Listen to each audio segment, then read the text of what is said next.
दोस्तों कुबेर, ये south India की एक ऐसी मूवी है जो काफ़ी अच्छी इसकी स्टोरी है। थोड़ी सी स्टोरी दो और फिल्मों से ली गई है, बट अच्छी मूवी है। पूरी ओल कहानी देखोगे तो आपको अच्छी लगेगी। इसमें मेन लीड में नागार्जुन है और धनुष है और रश्मिका मंदाना है और जय सर है। तो विलन में जय सर है। तो बेसिकली जय सर जो होता है वो एक सरकार के लिए काम नहीं करता, वो बिजनेसमैन होता है। होता ये है कि शुरुआत में एक समंदर के बीचों बीच एक बहुत बड़ा तेल का कुआं कह लो या जो भी तेल निकलता है, तो वहाँ पे इतना कीमती ऑयल निकलता है जिसकी वजह से सरकार भी हिल सकती है। ऐसा तेल निकलता है। तो वो सरकार को, जो बड़ा नेता होता है, उसको बाद जाके बोलता है कि अगर सरकार को मिलेगा तो तुम्हें कुछ नहीं मिलेगा, इसलिए तुम मुझे बेच दो। तो वो उसे बेच देता, बदले में 100 करोड़ मांगता है।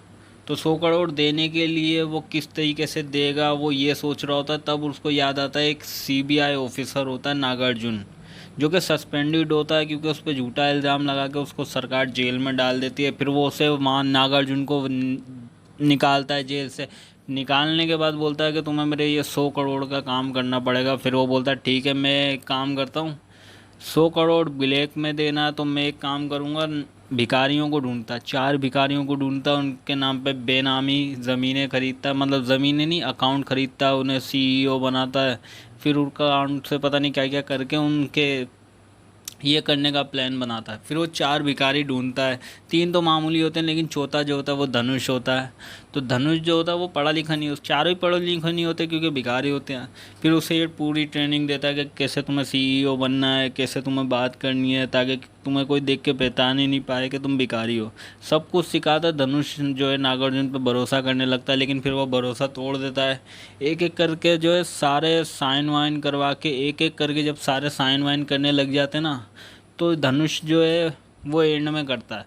लेकिन होता ये है कि वो नागार्जुन पहले ही बोल देता है कि इनसे पैसे लेने के बाद इन्हें जाने देना।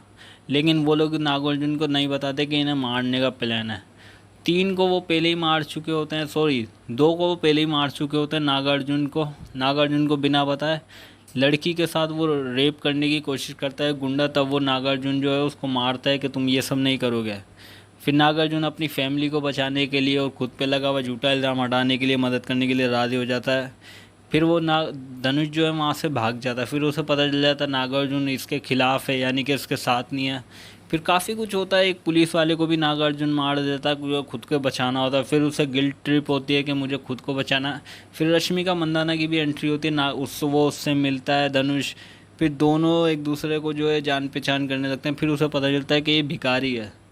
फिर उसे पता चलता है कि इसके नाम पे 10 करोड़ की प्रॉपर्टी है, बैंक बैलेंस वगैरह 10,000 करोड़, 10,000 करोड़ उसके हैं।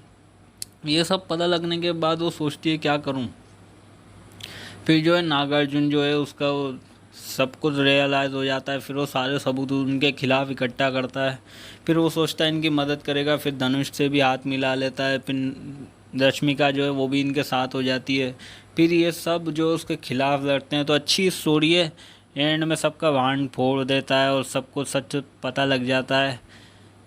फिर ये होता है कि उसको जो है काफ़ी सारी इस मूवी में कहानी दिखाई गई है। बेसिकली इसका काफ़ी अच्छी स्टोरी है, लेकिन इसका जो एंड, मतलब थोड़ा सा जो पार्ट है जिसमें धनुष जो है उसको भिखारी लिया जाता है, ऐसा ही साउथ की 2 और फिल्मों में भी हो चुका है कि वो लोग भिखारी को लेके एक बिजनेसमैन बना देते हैं क्योंकि उसकी शक्ल मिलती है। इसकी कहानी थोड़ी डिफरेंट है, बट ये अच्छी स्टोरी है। नागार्जुन जो है वह सब कुछ सही करता है, लेकिन एंड में वो मारा जाता है। रश्मिका मंदाना और धनुष जो है वो विलन को जो है वो मार देते हैं और उसकी सच्चाई भी बाहर आ जाती है। काफ़ी अच्छी स्टोरी है, आपको ज़रूर देखनी चाहिए। कुबेर, ये इस मूवी का नाम है। समझा।